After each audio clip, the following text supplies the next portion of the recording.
इस देश में जातिवाद की जड़ें कितनी गहरी है, इस बात का आप अंदाजा लगाइए।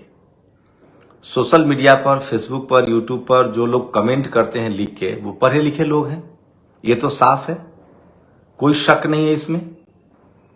आज मैंने अभी यूजीसी जब से कानून आया है तो लोग मानने के लिए तैयार नहीं है कि इस देश में SC ST OBC पर अत्याचार हुआ है। अब पहले वाली बात भी नहीं मान रहे हैं। मैं बार बार आपको बता रहा हूं कि अब जाकर SC ST OBC के लोगों पर अत्याचार अब होता है। ये महीन जातिवाद है, मीडिया में जातिवाद है, वहां आपको SC ST OBC के लोग नहीं दिखेंगे क्योंकि उनकी एंट्री होती ही नहीं है। जुडिशियरी में जातिवाद है, ब्यूरोक्रेसी में जातिवाद है, मतलब वो उस काम में जातिवाद ज्यादा महीन हो गया है, शहरों में चलाया है, जिसमें पावर है और पैसा है, और इस बात को अब कोई मानने के लिए तैयार नहीं है। जबकि सरकारी आंकड़े चीख चीख कर कह रहे हैं, NCRB के आंकड़े कह रहे हैं कि जातिगत आधार पर रेप होता है, SC ST OBC के छात्रों का ड्रॉप आउट हो रहा है। ये खुद UGC सरकार ने संसद में कहा है कि 118% बढ़ा है, लेकिन इन सब आंकड़ों का कोई लेना देना नहीं है। तमाम लोग सोशल मीडिया पर, खासकर जनरल कैटेगरी में ब्राह्मण समाज, ठाकुर समाज के लोग लिख रहे हैं कि ये सब गलत है, ऐसा नहीं होता है। वो मानने के लिए तैयार नहीं। उसमें सबसे ज्यादा पत्रकार हैं, उसमें सबसे ज्यादा पत्रकार। एक जज साहब ने तो बकायदा इस्तीफा दे दिया इसी को लेकर, और वो कह रहे हैं कि हम SC ST एक्ट हटवाएंगे, हम आरक्षण हटवाएंगे। एक मिश्रा जी वकील हैं, उन्होंने कहा। तो उसके बाद कई सारे SC ST OBC के लोगों ने कहा कि जातिवाद तभी खत्म होगा जब अंतरजातीय शादी होगी। इसके बाद लोगों ने आरोप लगाना शुरू कर दिया कि ये देखिए, ये लोग ब्राह्मण समाज के, ठाकुर समाज के या जनरल कैटेगरी के बहन बेटियों को पर नजर गड़ाए हुए। इस तरह की भाषा का इस्तेमाल हुआ अंतरजातीय विवाह को लेकर। इसी को लेकर आज एक त्यागी जी हैं, उन्होंने ट्विटर पर लिखा कि आप पर, एक जनरल कैटेगरी के खासकर ब्राह्मण समाज के पुजारी कह रहे थे कि आप अगर पढ़ लिख ले तो आप पुजारी बन सकते हैं, चाहे आप शेड्यूल कास्ट क्यों ना हो। तो त्यागी जी ने लिखा कि देखिए, पढ़ लिख कर आप पुजारी हो सकते हैं, लेकिन कोई बता सकता है कि कोई जनरल के आदमी को SC ST OBC रिजर्वेशन मिल जाए? तो मेरे दिमाग में ये कौन था। तब जब मैंने इस पर सोचा, रिसर्च किया, तो मुझे पता चला कि अंतरजातीय शादी वो व्यवस्था है जिसमें ये बैरियर टूट सकता है। जो परिवार आरक्षण में नहीं है SC ST OBC में, उसकी नस्लें भी आरक्षण ले सकती है, लेकिन इसके कुछ शर्तें हैं, कुछ तरीके हैं। अंतरजातीय विवाह जो है, अब समझ में आया कि कई राज्यों की सरकारें अंतरजातीय विवाह को प्रोत्साहन क्यों देती है। तो ये बात जो है, ये बड़ा सवाल है, और ये सवाल लाजिम था। तो मैंने सोचा कि इस पर लोगों को जानकारी दी जाए। बिल्कुल कॉन्स्टिट्यूशनल सवाल है। उसके बाद सोचिए, वो तमाम लोग मुझे गालियां दे रहे हैं, मेरी बेटी को लेकर गाली दे रहे हैं कि तुम अपनी बेटी की शादी कराओ। मैंने कहा, मेरी बेटी किससे शादी करेगी ये मैं तय नहीं करूंगा। इस देश में कोई लड़का और लड़की किसी जाति धर्म का है, अगर वो नाबालिग है तो आप माता पिता के तौर पे उनको सुझाव दे सकते हैं, सलाह दे सकते हैं, लेकिन आप उन पर जबरदस्ती थोप नहीं सकते। कोई लड़की जहां चाहे शादी कर सकती है। बहुत सारी ऐसी शादियां हैं और सफल रही हैं। भारत में कुछ बड़े शादियों की अगर मैं बात करूं तो मुरली मनोहर जोशी जी की बेटी जो है, वो शाहनवाज हुसैन के साथ उनकी शादी हुई। वो ब्राह्मण समाज से, वो मुस्लिम समाज से, और दोनों सफल शादी है। उर्मिला मातोंडकर, उनकी मुस्लिम समाज से शादी हुई है। शत्रुघ्न सिन्हा की बेटी, उन्होंने बड़े फक्र से मुस्लिम समाज में शादी की है, वो शादी सफल है। आमिर खान की सारी शादियां, लगभग उन्होंने 2 शादियां की है, दोनों जनरल कैटेगरी में ब्राह्मण समाज की बच्ची है। तो क्या जो बड़े पढ़े लिखे लोग हैं वो इस बात को समझते हैं? और मैंने जानकारी क्या दी वो सुनिए। मैंने ये कहा कि अगर कोई जनरल, मेरी बेटी मान लीजिए, मैं अपनी बेटी कह रहा हूं, अगर उसकी मर्जी हो तो उसको क्या, कब आरक्षण खत्म हो जाएगा और कब आरक्षण मिलेगा उसको समझिए। मान लीजिए मेरी बेटी को अगर कोई लड़का पसंद आ गया जो शेड्यूल कास्ट हो, और वो वहां शादी कर लेती हैं, तो उनके बच्चे को शेड्यूल कास्ट का आरक्षण मिलेगा। मान लीजिए मेरी बेटी को कोई लड़का जो पसंद आ जाए जो शेड्यूल ट्राइब हो, और वो वहां शादी कर लेती हैं, तो उनके बच्चे को शेड्यूल ट्राइब का रिजर्वेशन मिलेगा। मान लीजिए मेरी बच्ची अगर जनरल कैटेगरी में शादी कर लेती है, जनरल कैटेगरी के लड़के से शादी करती है, उनको पसंद आए, तो उनके बच्चे को कोई रिजर्वेशन नहीं मिलेगा। अगर वो गरीब होंगी तो इकोनॉमिक वीकर सेक्शन का रिजर्वेशन मिल सकता है। अगर वो मुस्लिम समाज में शादी कर लेती है और वो मुस्लिम समाज अगर जनरल कैटेगरी का होगा तो ईबीएस का आरक्षण मिलेगा। अगर वो जनरल कैटेगरी का नहीं होगा तो उसको ओबीसी आरक्षण मिल सकता है। मैंने इतनी बात बताई, सोचिए इस पर मुझे गाली दी जा रही। सोचिए इसका मतलब है कि समाज में जातिवादी मनुवादी किस तरह से हावी हैं।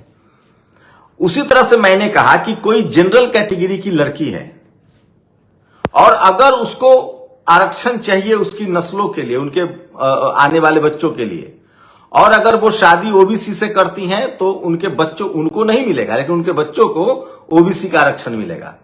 शेड्यूल कास्ट में करती हैं तो शेड्यूल कास्ट का आरक्षण मिलेगा।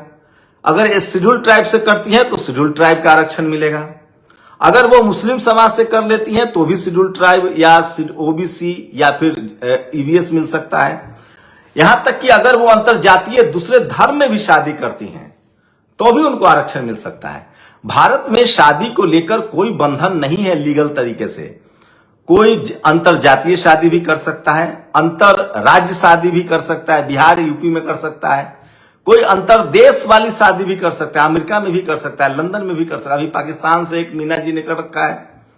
और कोई अंतर धार्मिक शादी पर भी रोक नहीं है, चाहे हिंदू मुस्लिम सिख ईसाई, कोई किसी भी धर्म में शादी कर सकता है। इसको लेकर गालियां दी जा रही है। मैंने ये कहा कि किनको शादी के बाद भी आरक्षण नहीं मिलेगा।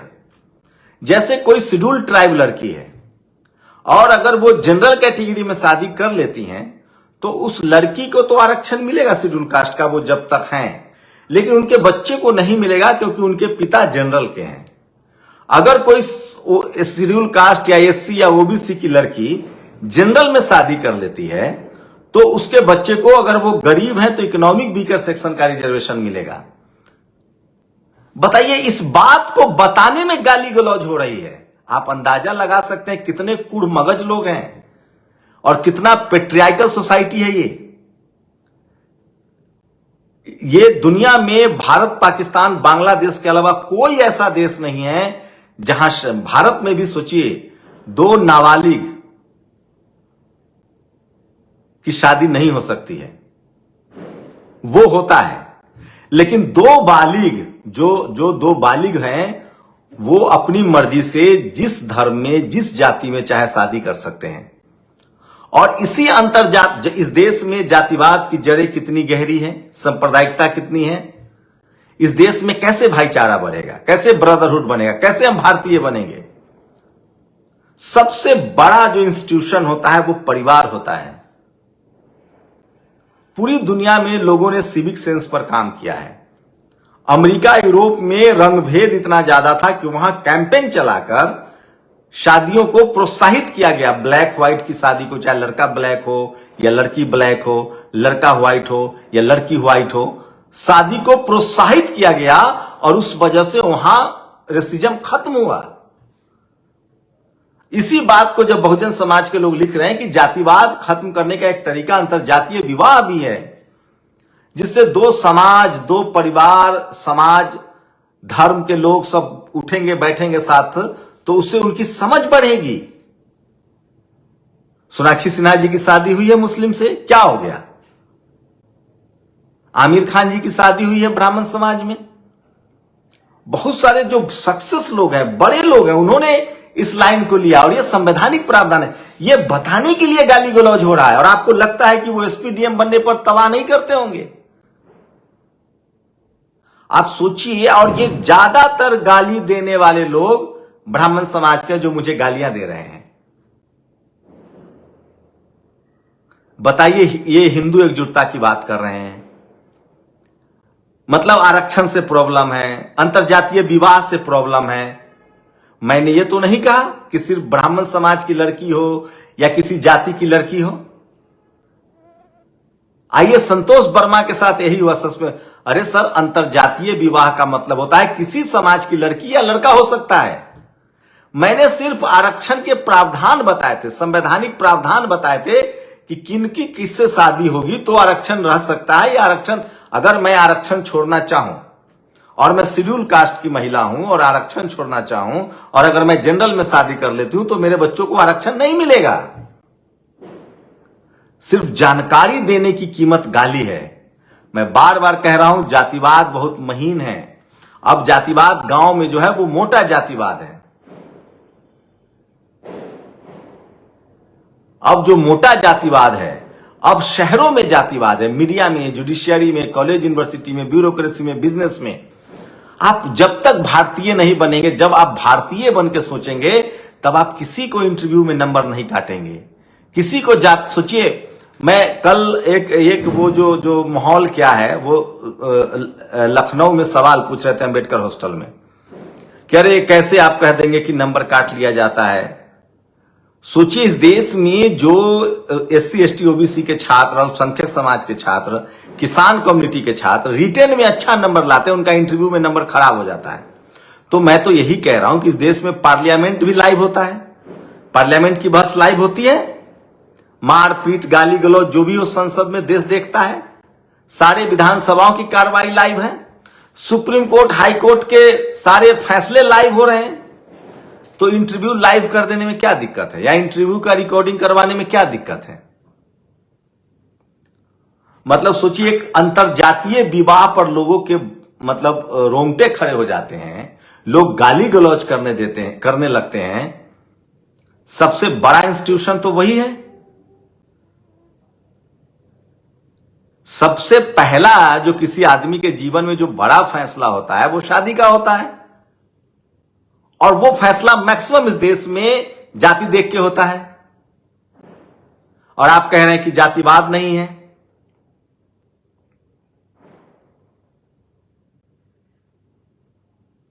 तो मैं फिर जानकारी दे रहा हूं कि अगर कोई SC ST OBC की महिला जनरल कैटेगरी में शादी करेंगी तो उनके बच्चों को आरक्षण नहीं मिलेगा। हाँ, उनके बच्चों को अगर वो आर्थिक रूप से गरीब है तो उनको इकोनॉमिक वीकर सेक्शन का 10% रिजर्वेशन मिल सकता है। इतनी सी बात मैंने बोली है, इसमें कौन सा असंवैधानिक बात कह दिया मैंने? अगर कोई SC ST OBC की महिला शादी करेगी जनरल कैटेगरी में तो उनके बच्चों को आरक्षण नहीं मिलेगा, क्योंकि उनके पिता से उनकी आइडेंटिफिकेशन होती है। हाँ, अब उनको इकोनॉमिक वीकर सेक्शन का आरक्षण मिल सकता है अगर वो अंडर 8 लाख रुपए से कम कमाती है, गरीबी रेखा के नीचे है, जो तय हुआ है। उसी तरह से अगर कोई जनरल की महिला SC पुरुष से शादी करती है तो उनके बच्चों को, उनको नहीं, उनके बच्चों को आरक्षण मिलेगा। SC का, ST से तो ST का, OBC से तो OBC का, उनको आरक्षण मिलेगा। ये सिंपल बात मैंने कही। ये सामाजिक, ये संवैधानिक प्रावधान है। इतनी सी बात के लिए गाली गलौज दिया जाता है, इससे अंदाजा लगा सकते हैं कि जातिवाद इस देश में किस कदर है। मैंने कहा, इस देश में अंतरजातीय, अंतरधार्मिक, अंतरराज्य और अंतरदेश, भारत का नागरिक किसी देश की महिला से शादी कर सकता है, उसमें इनको कोई आपत्ति नहीं है। भारत की महिलाएं किसी भी धर्म में शादी कर सकती हैं, या पुरुष, बस शर्त है कि उन दोनों की मर्जी। उसके बाद आपको गाली दी जा रही है, मेरी बेटी, मेरी बहन शादी कहां करेगी, वो उनका फैसला है। वो उनको उस लायक बनाइए कि वो अपना फैसला स्वतंत्रता से ले। सोचिए, हम 21वीं सदी में जी रहे हैं, लेकिन हमारे सोचने का तरीका क्या है? और ये सारे लोग जो गाली गलौज कर रहे हैं वो पढ़े लिखे लोग हैं। सोचिए, जातिवाद किस तरह से नस में घुला हुआ है लोगों का।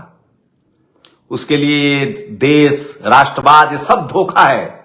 जब बात जाति की आती है ना, जातीय वर्चस्व की और रक्त शुद्धता की, तो सब भूल जाते हैं लोग। कैसे हम एक बेहतर मुल्क बना पाएंगे? कैसे भाईचारा होगा? कैसे ब्रदरहुड होगा? आप सोचिए। खैर, आगे बताता हूं। मैं यूजीसी को लेकर लगातार प्रोटेस्ट जारी है। देर रात है, मेरी कोशिश होती है कि आप लोगों से रूबरू हो जाऊं। इस देश को बेहतर देश बनाना है, बेहतर मुल्क बनाना है, तो जो संवैधानिक प्रावधान है उसको बताना चाहिए लोगों को। सोचिए, आज भी जाति की वजह से अगर अंतरजातीय विवाह हो तो लोगों की हत्याएं होती है। क्या ये जायज है? सोचिए, जिस देश में सबसे ज्यादा रेप होता है उस देश के लोग शर्मसार नहीं होते हैं, वो समाज शर्मसार नहीं होता है। जिस देश में सबसे ज्यादा झूठ, अपराध, गरीबी, भ्रष्टाचार है, उससे शेम फील नहीं होता है। बस इस देश में अगर अंतरजातीय शादी हो जाए, अंतर राज्य शादी हो जाए, अंतर धार्मिक शादी हो जाए, तो आदमी का नाक कट जाता है। सोचिएगा जरूर। शुक्रिया। नेशनल दस्तक की आपसे गुजारिश है कि अगर इसको बचाना चाहते हैं तो नेशनल दस्तक को सब्सक्राइब करने के लिए रेड कलर के सब्सक्राइब बटन को दबाएं, फिर बेल आइकन की घंटी दबाएं। नेशनल दस्तक को बचाने के लिए बहुत जरूरी है कि हर खबर को शेयर करें, लाइक करें, कमेंट जरूर करें।